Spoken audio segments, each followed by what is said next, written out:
Hi students, welcome back to our channel achieve excellence in commerce by Mansi Zaveri. તો પાછલા વિડીયોમાં આપણે સ્વાધ્યાયનો પ્રશ્ન નંબર 2 એમાં ક્વેશ્ચન નંબર 10 સુધી કમ્પ્લીટ કરેલા હતા। આજે આપણે ક્વેશ્ચન નંબર 11 થી શરૂ કરીશું। નંબર 11, રૂપિયા 4000 પગારના ચેકથી ચૂકવ્યા। તો આપણે પગાર ચેકથી ચૂકવેલો છે, તો પગાર આપણો ખર્ચ છે, તો પગાર ખાતે ઉધાર, ખર્ચ ખાતે હંમેશા ઉધાર થાય, અને ચેકથી ચૂકવ્યા છે તો તે બેંક ખાતે, બેંક રૂપિયા આપનાર છે ને, તો તે બેંક ખાતે કેટલા રૂપિયા ચૂકવ્યા છે આપણે? 4000 રૂપિયા। ચાલો, પગાર ચૂકવશો તો આપણને ખ્યાલ જ છે કે ખર્ચ હોય તો પણ માલિકનો અને આવક હોય તો પણ માલિકની। તો પગાર ચૂકવશો તો મૂડીમાં ઘટાડો થશે। શું થશે? મૂડી ઘટે છે, અને બેંકમાંથી 4000 રૂપિયા જશે ને તો બેંક શિલ્લક પણ ઘટે છે, બેંક શિલ્લક ઘટે છે। તો મૂડીમાં ઘટાડો કરીશું, બેંક શિલ્લકમાં ઘટાડો કરીશું, બાકીનું બધું એઝ ઇટ ઇઝ લખી લઈશું। તો રોકડ આપણી પાસે છે 66000 રૂપિયા, સ્ટોક આપણી પાસે છે 27000 રૂપિયા, બેંક શિલ્લક 15000 રૂપિયા આઉટર કોલમમાંથી લખેલી છે, માઇનસ ઘટાડો। ચાલો, આપણે પગારના ચૂકવેલા છે ને, કેટલા રૂપિયા ચૂકવેલા છે? 4000, તો 15000માંથી 4000 ચૂકવી દો તો હવે આપણી પાસે કેટલા બચેલા છે? 11000 રૂપિયા। ક્લિયર? ચાલો, તો અહીંયા કમ્પ્લીટ થઈ ગયું છે। ત્યાર પછી મૂડીમાં પણ આપણે ઘટાડો કરવાનો છે, તો મૂડી આપણી પાસે છે 1,08,000 રૂપિયા, તેમાંથી આપણે પગાર ચૂકવીશું કેટલા રૂપિયા? 4000, અને દેવું અત્યારે આપણું કંઈ જ નથી, 0 લખી લઈશું એઝ ઇટ ઇઝ, બ્રેકેટ નથી કરવાનું, ડાયરેક્ટ 0 લખી લઈશું। ક્લિયર? ચાલો, તો સરવાળો કરી લેશું। 66000 વત્તા 27000 વત્તા 11000 એટલે કેટલા થઈ ગયા? 1,04,000 બરાબર 1,08,000માંથી 4000 માઇનસ કરો એટલે 1,04,000 પ્લસ દેવું કેટલું છે આપણું? 0। ક્લિયર? તો 1,04,000 વત્તા 0 બરાબર 1,04,000। તો આ A is equals two C plus L થઈ ગયું છે। ક્લિયર? ચાલો, આગળ વધીશું। નંબર 12, રૂપિયા 3000 કમિશનના રોકડા મળ્યા અને 2500 મળવાના બાકી છે। તો અહીંયા બે વ્યવહાર છે, આપણે અલગ અલગ એની એન્ટ્રી કરીશું। બરાબર, ધ્યાન આપો, બે વ્યવહાર છે। સૌથી પહેલા રૂપિયા 3000 કમિશનના રોકડા મળ્યા, તો એની એન્ટ્રી કરીશું। તો રોકડા મળેલા છે તો રોકડ આવે છે, તો રોકડ ખાતે ઉધાર, તે શું મળેલું છે? કમિશન, તો તે કમિશન ખાતે, રોકડ ખાતે ઉધાર, તે કમિશન ખાતે। કેટલા રૂપિયા રોકડા મળેલા છે? 3000। તો રોકડ આવે છે, રોકડ આવે છે એટલે રોકડ વધે છે, અને કમિશન આવક છે, આવક કોની? માલિકની, તો માલિકની મૂડી વધે છે। આવક થઈ ને તો માલિકની મૂડી વધે છે, તો રોકડમાં વધારો કરો, મૂડીમાં વધારો કરો, બાકી બધું એઝ ઇટ ઇઝ લખી લેશું। તો રોકડ છે આપણી પાસે, લખી લેશું 66000 વત્તા કમિશન મળેલું છે, અથવા તો વધારો લખી દો, કેટલા રૂપિયા? 3000। તો હવે આપણી પાસે રોકડ કેટલી થઈ જશે? 69,000 એટલે કે 69000। બેંક શિલ્લક અને સ્ટોક એઝ ઇટ ઇઝ છે, તો આપણે લખી લઈશું સ્ટોક છે આપણી પાસે 27000 રૂપિયા, અને બેંક શિલ્લક છે 11000 રૂપિયા। ક્લિયર?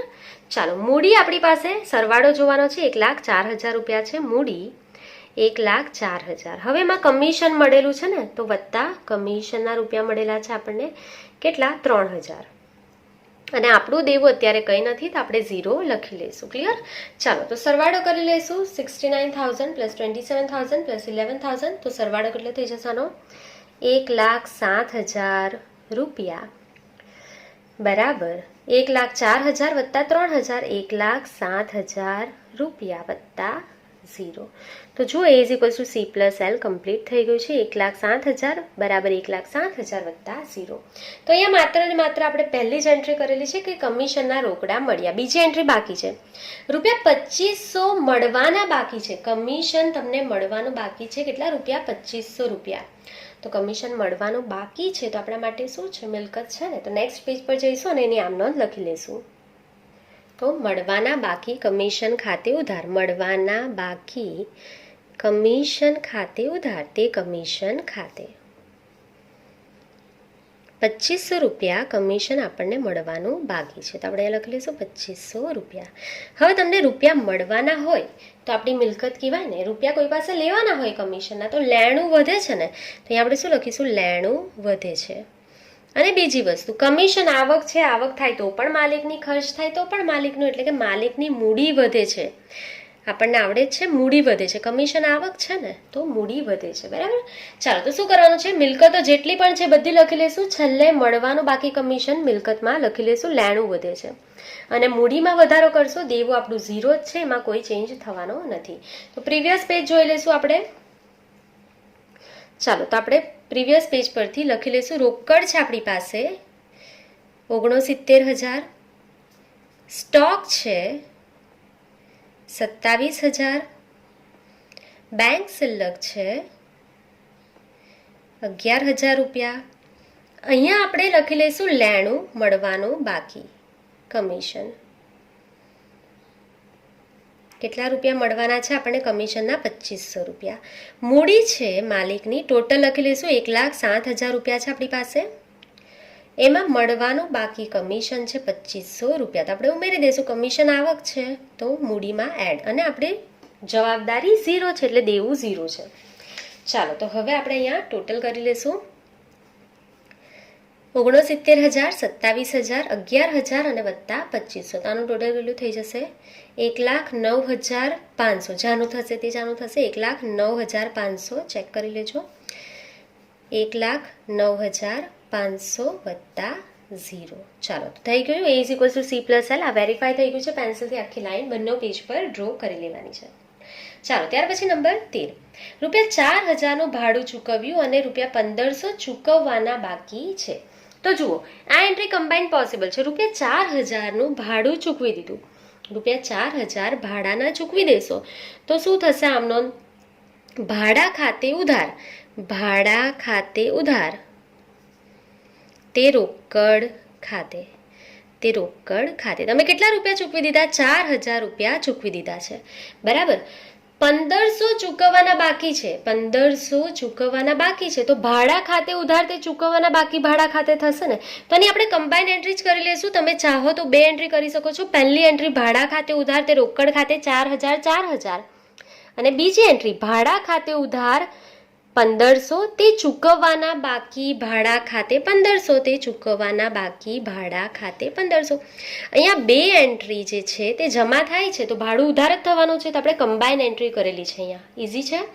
ચાલો તો 4,000 વત્તા 1,500, તો ટોટલ અહીંયા અમાઉન્ટ તમારે કેટલી લખી લેવાની છે? 5,500, બરાબર. જેને નથી ખબર પડતી તે 2 એન્ટ્રી લખશે, ભાડા ખાતે ઉધાર તે રોકડ ખાતે 4,000, 4,000, અને બીજી એન્ટ્રી લખશે ભાડા ખાતે ઉધાર તે ચૂકવવાના બાકી ભાડા ખાતે 1,500, 1,500. ક્લિયર? આપણે અહીંયા કમ્બાઇન એન્ટ્રી કરેલી છે, ભાડા ખાતે ઉધાર તે રોકડ ખાતે તે ચૂકવવાના બાકી ભાડા ખાતે, કારણ કે અહીંયા પોસિબલ છે કમ્બાઇન એન્ટ્રી. ચાલો તો આપણે ભાડા ખાતે ઉધાર કરેલા છે 5,500 રૂપિયા. તો આ શું થશે? તો આ ખર્ચ છે, ભાડું ખર્ચ છે કોનો? માલિકનો. તો માલિકની મૂડી ઘટે છે, ખર્ચ થવાથી માલિકની મૂડી ઘટે છે. હવે તમે 4,000 ભાડું રોકડમાં ચૂકવી દીધું તો આપણી રોકડ ઘટે છે. તો અહીં આપણે લખી લઈશું રોકડ ઘટે છે.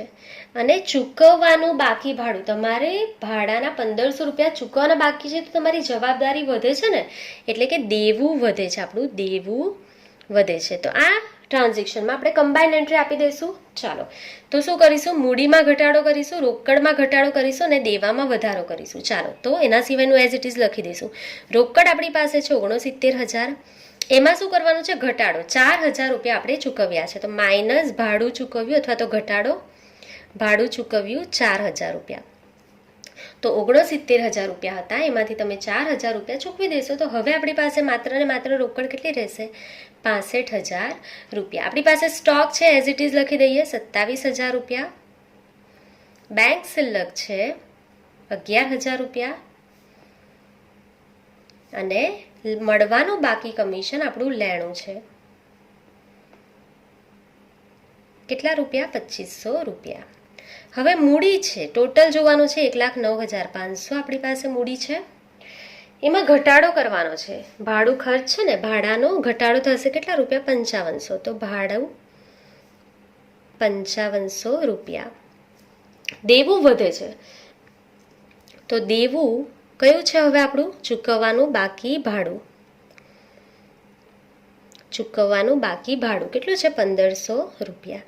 ચાલો તો સરવાળો કરી લઈશું. હવે 65,000, 27,000, 11,000 અને 2500 એટલા કેટલા થઈ જશે 1,05,500 બરાબર 1,09,500 આપણી મૂડી છે એમાંથી 5500 રૂપિયા બાદ કરો ભાડાના.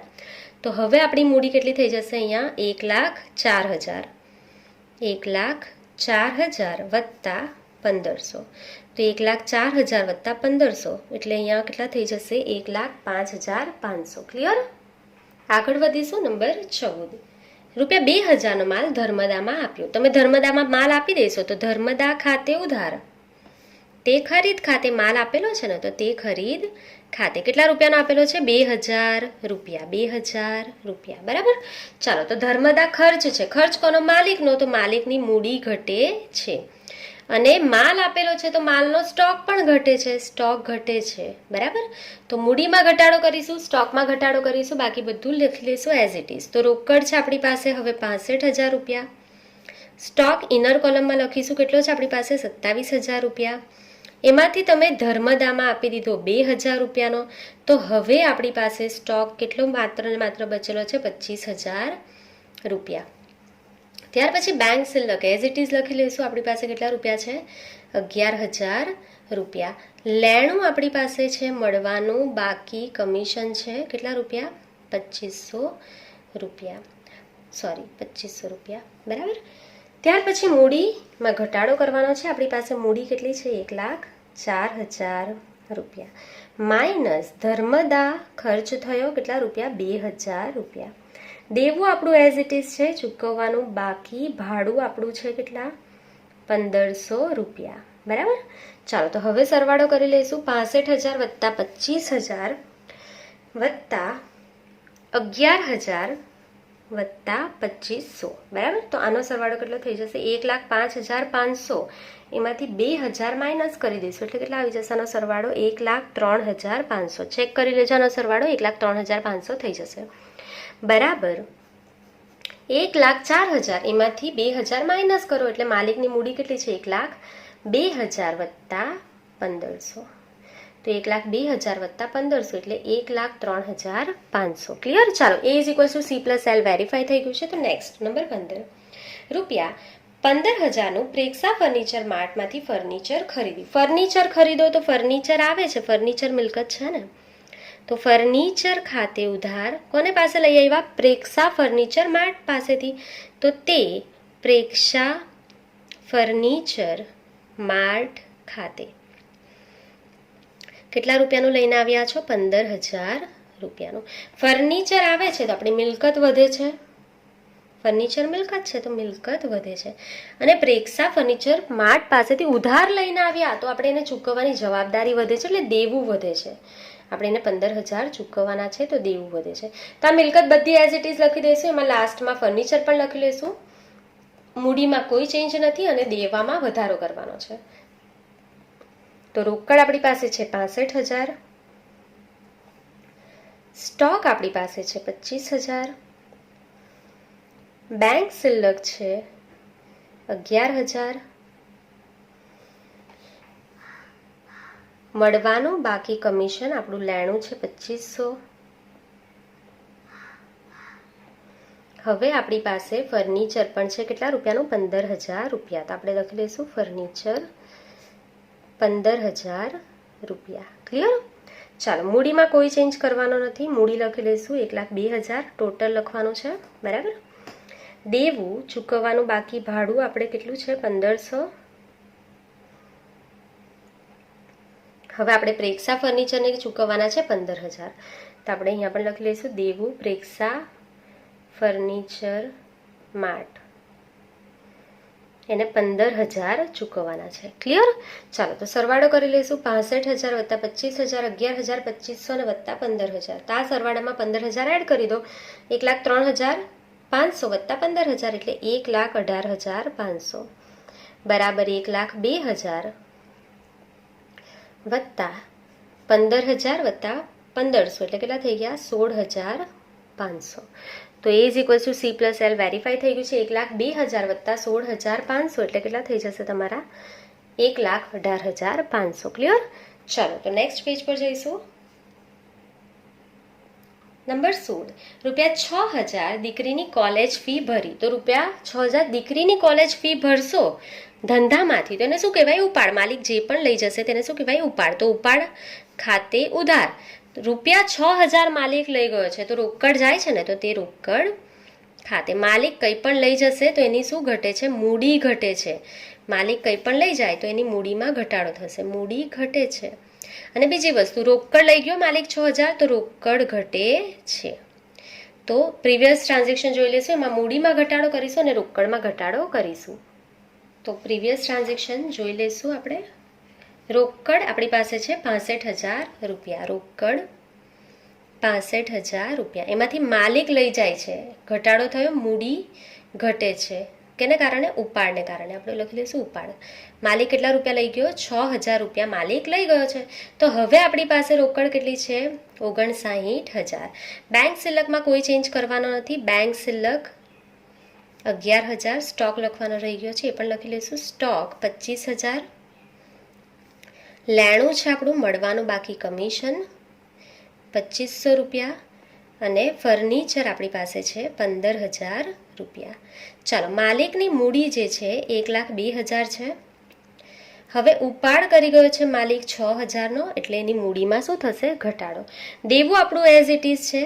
દેવું ચૂકવવાનું બાકી ભાડું 1,500 અને પ્રેક્ષા ફર્નિચર માર્ટને ચૂકવવાના છે ₹15,000. ક્લિયર? ચાલો તો આપણે આગળ જોઈને લખી લીધું છે ટ્રાન્ઝેક્શન. હવે ટોટલ કરી લઈશું. 59,000, 11,000, 25,000, 2,500 અને 15,000. તો આ સરવાળો કેટલો થઈ જશે? 1,12,500 બરાબર 1,02,000. એમાંથી 6,000 માઇનસ કરી દો, એટલે આ કેટલા થઈ ગયા? 96,000. 96,000 વત્તા 16,500. તો 96,000 વત્તા 16,500 એટલે 1,12,500 થઈ જશે. ચાલો આનો સરવાળો એકવાર વેરીફાઈ કરી લઈશું. 59,000, 11,000, 25,000, 2,500 અને 15,000. એટલે આનો સરવાળો 1,12,500 થઈ ગયો છે. બરાબર? તો A = C + L થઈ ગયું છે, વેરીફાઈ થઈ ગયું છે. તો હવે આપણે આગળ જોઈશું નંબર 17. ₹500 બેંકે વ્યાજના જમા કર્યા અને બેંક ચાર્જીસના ₹200 આપણા ખાતે ઉધાર્યા છે. તો તમને ખ્યાલ જ છે આની 2 એન્ટ્રી થવાની છે. તો આપણે અહીંયા ટેબલમાં જગ્યા રાખેલ છે નંબર 1 અને નંબર 2. તો પહેલી એન્ટ્રી કરીશું. ₹500 બેંકે વ્યાજના જમા કરેલા છે. તો બેંક વ્યાજના જમા કરે તો આપણા ખાતામાં પૈસા આવશે, તો બેંક ખાતે ઉધાર. અને બેંક વ્યાજ આપણને આપશે તો આપણા માટે આવક છે ને, તો બેંક વ્યાજ ખાતે જમા થશે, તો તે બેંક વ્યાજ ખાતે. બેંક ખાતે ઉધાર, તે બેંક વ્યાજ ખાતે. બેંકે કેટલા રૂપિયા આપણા ખાતામાં જમા કરેલા છે? ₹500. હવે બેંક આપણા ખાતામાં ₹500 જમા કરશે તો આપણી બેંક સિલક વધશે ને, તો બેંક સિલક વધે છે. અને બીજી વસ્તુ, બેંક વ્યાજ આપણી આવક છે, તો માલિકની શું વધે છે? મૂડી વધે છે. આવક છે તો મૂડી વધે છે. બેંક સિલક વધારો, મૂડી વધારો, એના સિવાય બધું એઝ ઇટ ઇઝ લખી લેશું.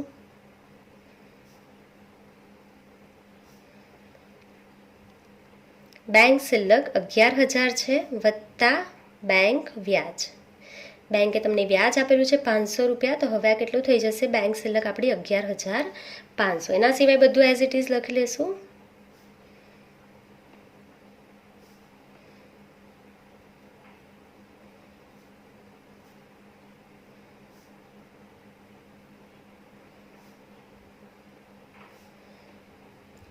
મૂડી હવે આપણી પાસે છે ₹96,000 ટોટલ લખવાનું છે. હવે મૂડીમાં શું થશે? વધારો થશે, તો અહીંયા એડ કરી લઈશું વત્તા બેંક વ્યાજ. બેંકે આપણને વ્યાજ આપેલું છે કેટલા રૂપિયા? ₹500. દેવું આપણું એઝ ઇટ ઇઝ છે.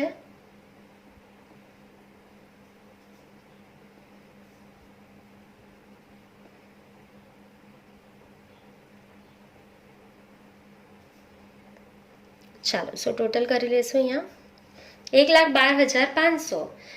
એમાં આપણને વ્યાજ મળેલું છે ₹500, તો એડ કરી લઈશું. તો સરવાળો કેટલો થઈ જશે? 1,13,000 બરાબર 96,000 વત્તા 500, એટલે 96,500 વત્તા 16,500 તો 96,500 વત્તા 16,500 એટલે થઈ ગયા 1,13,000. તો એ C+L વેરીફાઈ થઈ ગયું છે. હવે બીજી એન્ટ્રી કરીશું. બેંકે આપણને 500 રૂપિયા આપેલા છે અને બેંક ચાર્જીસના 200 ઉધારી લીધા.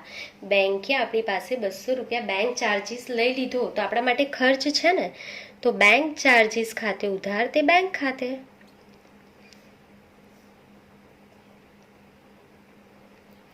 બેંકે તમારી પાસે 200 રૂપિયા ચાર્જના લીધા છે, તો બેંક જ્યારે પણ ચાર્જ લે છે તો ખર્ચ છે. ખર્ચ છે તો માલિકની મૂડી ઘટે છે. અને બીજી વસ્તુ, બેંક ખાતામાંથી 200 રૂપિયા ઓછા થશે ને તો બેંક શિલ્લક ઘટશે ને આપણી, તો બેંક શિલ્લક ઘટે છે. તો મૂડીમાં ઘટાડો કરીશું, બેંક શિલ્લકમાં ઘટાડો કરીશું, એના સિવાય બધું એઝ ઇટ ઇઝ લખી લઈશું.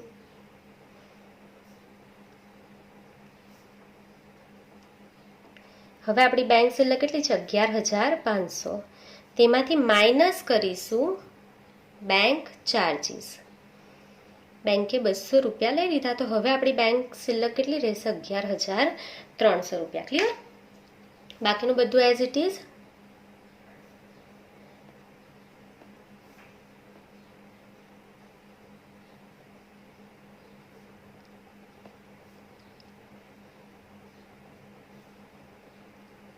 ક્લિયર? ચાલો હવે મૂડી લખી લઈશું. મૂડી આપણી કેટલી છે? ટોટલ જોવાનું છે 96,500. હવે એમાંથી 200 રૂપિયા બેંક ચાર્જીસ ચૂકવશું તો માઇનસ બેંક ચાર્જીસ. ખર્ચ છે તો માઇનસ કરી લો. દેવું એઝ ઇટ ઇઝ.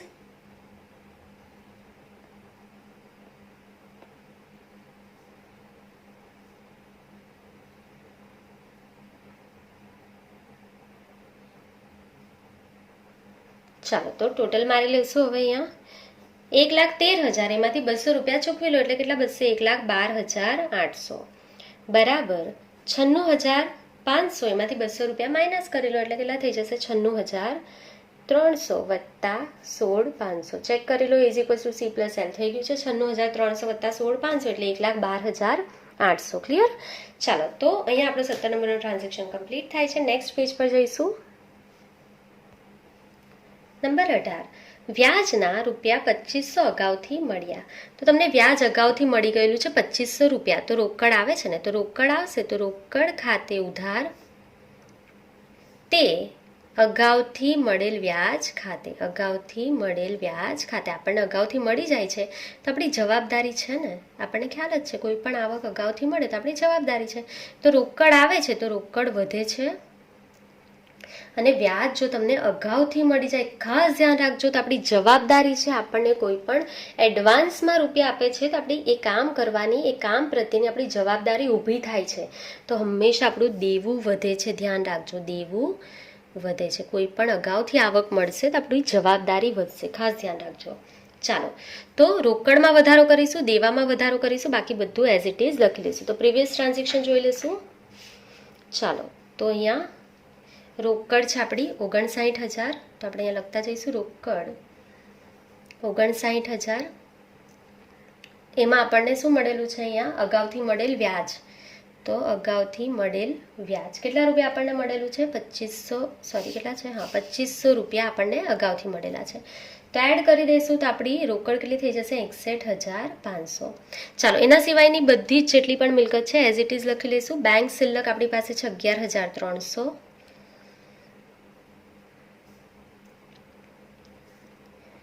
સ્ટોક 25,000.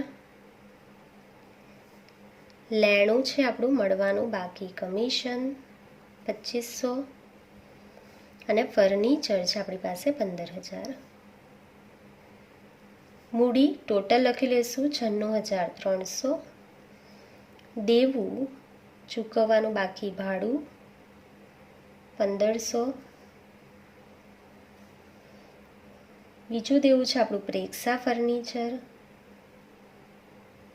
15,000. અને લાસ્ટમાં આપણું અગાઉથી મળેલ વ્યાજ. બરાબર, એ પણ આપણી જવાબદારી છે એટલે આપણે અહીંયા લખી લઈશું દેવું અગાઉથી મળેલ વ્યાજ. કેટલા રૂપિયા? 2500. ક્લિયર? ચાલો તો સરવાળો કરી લઈશું. તો આગલો આપણો સરવાળો કેટલો હતો? 1,12,800. એમાં 2500 એડ કરી લો એટલા કેટલા થઈ જશે? 1,15,300. બરાબર, ચેક કરી લેજો. 1,15,300 થઈ જશે બરાબર. 96,300 વત્તા કેટલા થઈ જશે? 16,500 વત્તા 2,500 એટલે કેટલા થઈ ગયા તમારા? 19,000 રૂપિયા. ક્લિયર? ચાલો, તો 19,000 વત્તા 96,300 એટલે 1,15,300 થઈ જશે. આપણે વેરીફાઈ કરી લઈશું. 96,300 વત્તા 19,000 એટલે થઈ ગયા 1,15,300. તો is equals to C+L complete થઈ ગયું છે. નેક્સ્ટ, જાહેરાત ખર્ચના 2,000 અગાઉથી ચૂકવ્યા. તો જાહેરાત ખર્ચ આપણે અગાઉથી ચૂકવીએ છીએ, તો આપણી મિલકત છે ને, તો અગાઉથી ચૂકવેલ જાહેરાત ખર્ચ ખાતે ઉધાર, અને અગાઉથી ચૂકવી દેશો તો રોકડ જશે ને, તો તે રોકડ ખાતે. તમે કેટલા રૂપિયા અગાઉથી ચૂકવી દીધા છે? 2,000 રૂપિયા. તો તમે કોઈ પણ ખર્ચ અગાઉથી ચૂકવશો તો આપણી મિલકત છે બરાબર. તો લેણું વધે છે. શું લખીશું અહીંયા? લેણું વધે છે. દેવાની જગ્યાએ શું? જો અગાઉથી મળે તો દેવું છે, અને અગાઉથી ચૂકવશો તો લેણું વધે છે. અને રોકડ જશે ને 2,000 રૂપિયા, તો રોકડ ઘટે છે. તો લેણું વધારશું એટલે મિલકતમાં જ લખીશું, અને રોકડ ઘટાડો કરીશું મિલકતમાં જ. બાકી બધું એઝ ઇટ ઇઝ. ક્લિયર? ચાલો, તો રોકડ લખી લઈશું 61,500 માઇનસ જાહેરાત ખર્ચ ચૂકવ્યો 2,000. તો હવે આપણી પાસે કેટલા છે? 59,500. બેંક શિલ્લક છે 11,300. સ્ટોક છે 25,000. મળવાનું બાકી કમિશન 2,500. ફર્નિચર 15,000. અને અગાઉથી ચૂકવેલ જાહેરાત ખર્ચ આપણું લેણું છે.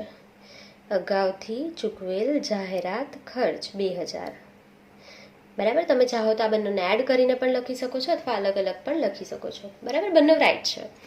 ત્યાર પછી મૂડી આપણી એઝ ઇટ ઇઝ છે 96,300. દેવા આપણા એઝ ઇટ ઇઝ છે.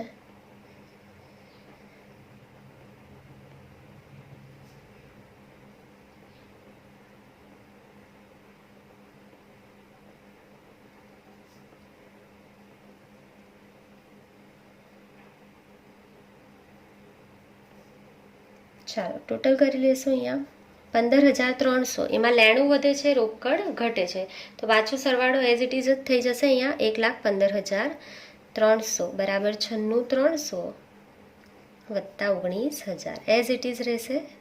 તો A is equals to C+L verify થઈ ગયું છે. અહીંયા તમારો સ્વાધ્યાયનો પ્રશ્ન નંબર 2 કમ્પ્લીટ થાય છે, અને અહીંયા આપણું ચેપ્ટર નંબર 5 કમ્પ્લીટ થાય છે. આઈ હોપ કે તમને આખું લેસન સારી રીતે સમજ પડી ગઈ હશે. તમને કોઈ પણ ડાઉટ્સ નહીં હશે. જો તમને કોઈ પણ ડાઉટ્સ છે તો તમે કોમેન્ટ સેક્શનમાં કોમેન્ટ કરી શકો છો. તો આજના માટે બસ આટલું જ. Thank you for watching. Keep learning. Take care.